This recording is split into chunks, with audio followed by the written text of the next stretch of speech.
Hey, beautiful. Are you ready to repair your relationship with money? Let's do this. Welcome to Living Intentionally, the podcast that empowers driven women to get unstuck and to take their personal and professional lives to the next level. I'm your host, Carmen Benton. I am here to help you create the life you truly desire without burning out. And as a leading expert in living with amplified alignment between your mind, your energy, and your soul purpose, I'll be sharing valuable insights on mindset, energy, self-care, business, and much more. Plus, you get to hear from inspired women who have successfully built businesses and lives that are both meaningful and fulfilling. Join us as we dive into the topic that matter most and uncover the secrets to living intentional. Welcome back. Welcome back. Let's talk about your relationship with money and how to repair it. So let's start with the facts. So everybody in this world has a relationship with money. We all have some money, could be little or a lot, but you have some. And the degree of how much money you have at your disposal is a direct reflection of your relationship with money.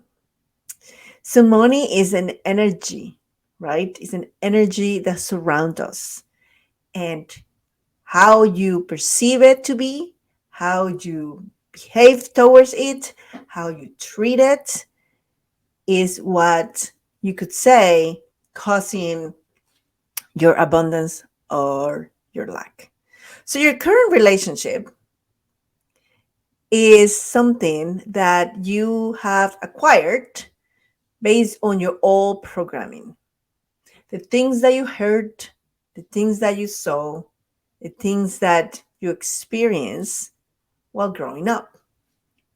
If you, like me, were raised or were exposed to a working class family, to not having everything you wanted, to having to balance where you spend your money, you probably have beliefs and a reel running in your brain, in your subconscious brain, that says things like money doesn't grow in trees, right? I don't have enough money. I can't buy that. I wish I could do X, and I would only if I had money, right? I hate my job, but I need the money. Or one that I've heard lately is I will leave my husband, but I need to make money first. So, can you tell me what do you see that is happening with all those statements? What is the common denominator of all those statements? You can put it in the chat. And what I want you to realize is that the common denominator of all those statements is that you're making money the bad guy. You're making money a monster that terrorizes you and that is keeping you hostage. You don't want to have that job. You don't want to be in that relationship. You want to do all these things in life, but money doesn't cooperate with you. It's money's fault. You're blaming money for the situation that you are currently living. And can you see how, if money was the person, that would be very off-putting, right? So you want to be with someone who blames you for everything that happens in their life and takes zero responsibility for the choices they have made so far? I wouldn't. And why would money want to do that? So a couple of questions I want to ask you today is, what kind of relationship do you have with money? Do you have a relationship that is based on fear or a relationship that is based on trust? Do you have a relationship that is based on judgment, or do you have a relationship that's based in acceptance? Do you have a relationship that is based on terrorizing you, or a relationship that is based on love. And if you don't have all the money that you want, if you're suffering from lack, if you're still stuck in the blame, shame, anger, jealousy, comparison train, you are, my friends, living in a bad, abusive relationship with money. So, how do you change that? The relationship that you must have with money so you can actually get everything you want in your life is a relationship that is based on four things: love, communication, respect, and trust. I'm going to say it again: love, communication, respect, and trust. And it doesn't have to be in that order. So let's unpack these elements for you today. So the first one is love. What would love do? What do you do for someone that you love? And what someone that loves you will do for yourself, will do for you. When you love someone unconditionally, right? This we're talking about here unconditional love, not I just like you. I'm talking I would do anything for you type of love. What would you do for that person? Would you abandon them when they need you the most? Would you be wishy-washy about supporting them, holding them, protecting them? No, of course not, right? And so this is what your relationship with money should look like. If money was a person that loves you unconditionally for who you are and accepts every single part of you, money will never support you not taking care of yourself, not doing the things you want, staying in a relationship with a job or a boyfriend or a husband or wife that you don't like, that is putting you down. And you need to understand that those are decisions that you are making, not money. Money is there, waiting for you to shake off the bad vibration and come meet it at the vibration in which it lives, which is the vibration of gratitude, appreciation, joy, happiness, over there.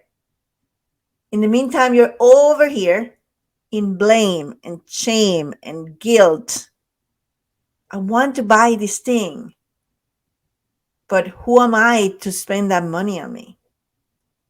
I want to hire a coach, but instead I should be saving that money because I'm not good enough to spend that kind of money on me. But I will buy it. I will spend it on something else, right? I want those pair of shoes, but wow, $200 for a pair of shoes? But then your kids come running and ask you for, a Nintendo Switch and you buy it. And don't tell me you've never done that, because we all have done that. I'm speaking of this because I was there too. I was there too at some point, and this is the work that I did. So love, what would love do? That's a question I ask myself very often in every area of my life. When I'm encountering a situation that might be triggering, I ask myself, what would love do? And really what you're asking yourself is, what would my higher self do? Because your higher self is unconditionally always centered in love. It doesn't come down to the other vibrations. It's just in love, right there in enlightenment. And if you get in the habit of asking yourself that question, what would love do? Your life will transform dramatically. Okay, so the second part of the equation of repairing your relationship with money is communication. So let's talk about this, right? Let's communicate about this. You can't have a relationship with anybody unless you have a communication plan with that person. You cannot have friends. You cannot have a loving relationship. You cannot have work relationship. You cannot have a client relationship. You cannot have a parenting relationship unless you communicate with the other part. It takes two to tango. Two to tango. So, are you talking to your money? And how are you talking to your money? Are you blaming your money? Are you pointing fingers at your money? Are you mad at your money? Are you frustrated with your money? Or are you having a communication, two-way communication, where you are asking your money for advice, for signs, for opportunities? Because that's what money will bring you if you let it. Once you establish a relationship with your money and you start having conversations with your money as if it was a person, you will start getting direction on every next step you need to take to bring money into your life. I know it sounds out of this world, but trust me, it works. It works every time. Then we go to trust. Trust. Can you have a relationship with somebody without trust? I don't think so. When you don't trust the other person in the relationship, you are not capable of being there 100% of the time, being there fully and present, and do the other two things that we discussed earlier, love and communication. So what does trusting money looks like? Trusting money looks like not hoarding. Because when you are hoarding, when you are, collecting clothes, collecting pillows, collecting papers, when you're collecting stuff, you're doing that because you believe in the very core of yourself that there might be a chance where there's not going to be enough. And so you're living from lack, right? Trusting means like, I don't need to go on a binge and spend all the money I have today because I don't know if I'm going to have it tomorrow. Trusting means you know without a shadow of a doubt that you're going to be supported, that you're going to be cradled, that you're going to be loved, that you're going to be protected, no matter what decision you make, because there's unconditional love coming from money. What a concept. What a concept. What would your life look like if you actually start shifting your perspective about money and treat it with love, trust, and communicate with it? And while you think about that, we're going to go to a short commercial break and be back in a second. Hey there! Looking for a breakthrough in your life journey?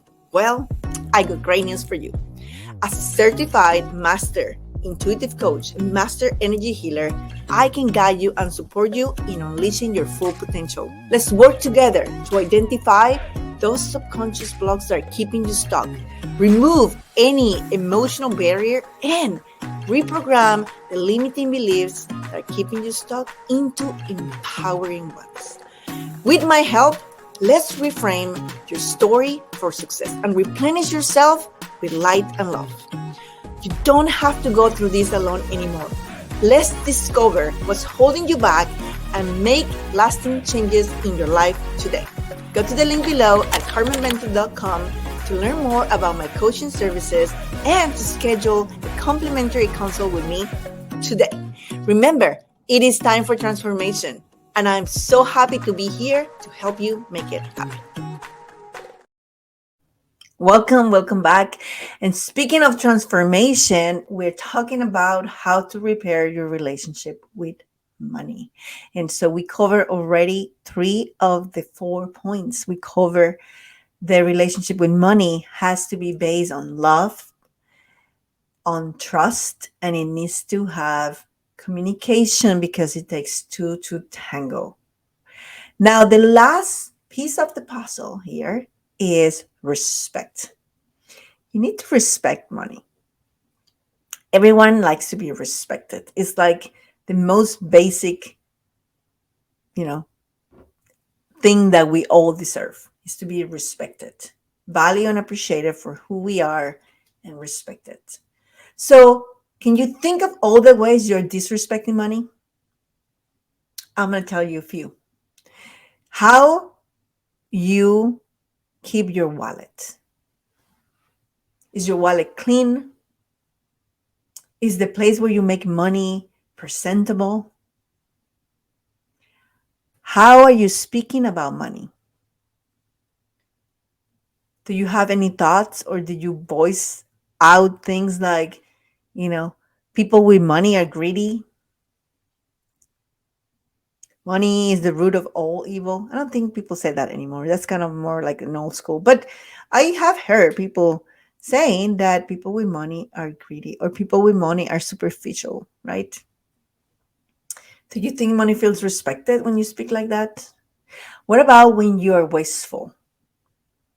Waste is also another way to disrespect money.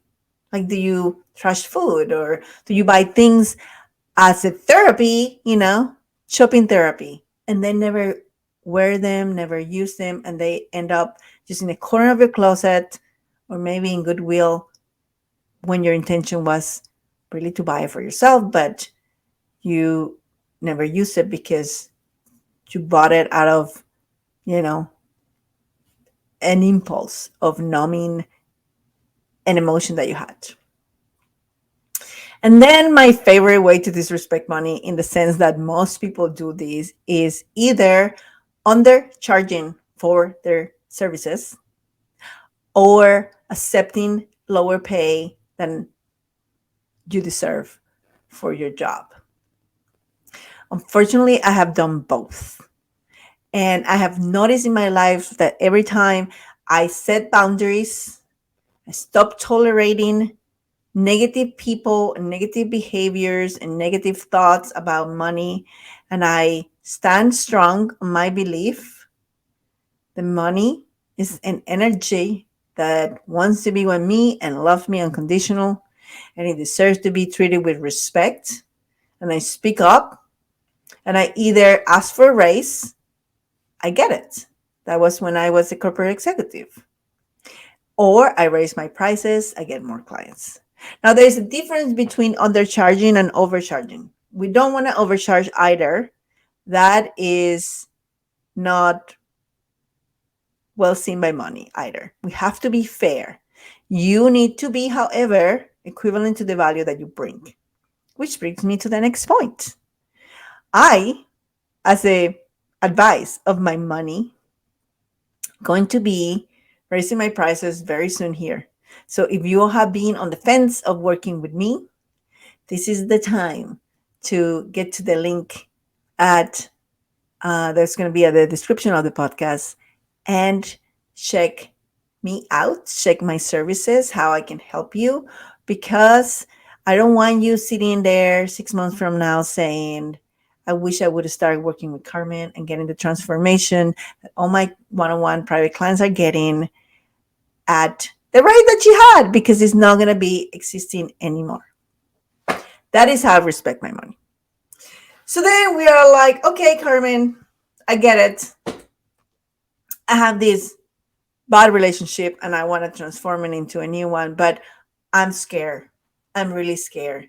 And this is where I want to tell you that you probably have something that is called your money monster or your money demon, right? You have an association with money that's so tied to your core, to situations, thoughts, belief patterns, rules, identities of when you were a child, that you have created an image of money that is like a dictator, that is oppressing you, that keeps you as a slave.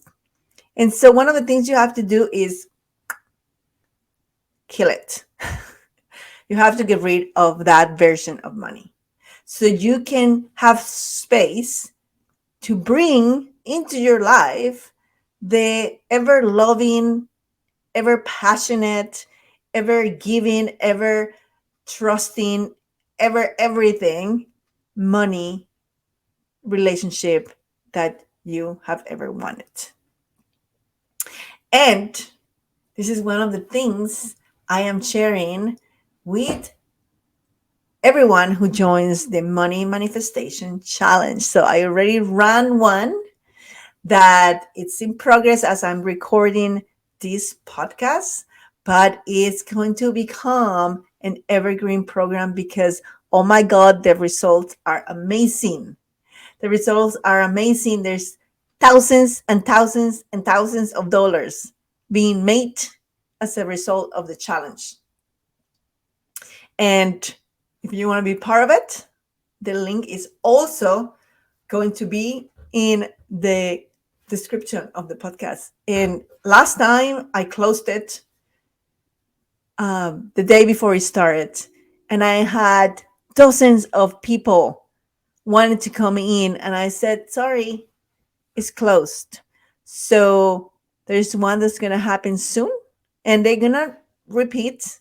They're going to repeat, but you want to make sure you get into the next one so you can start changing and healing your relationship with money once and for all, and start really attracting into your life all the abundance that you want.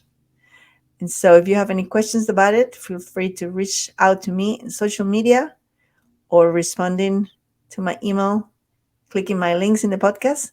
And I can't wait to see you either next week at the podcast, the Money Manifesting Challenge, or as my private one-on-one client pretty soon. I love you and see you soon.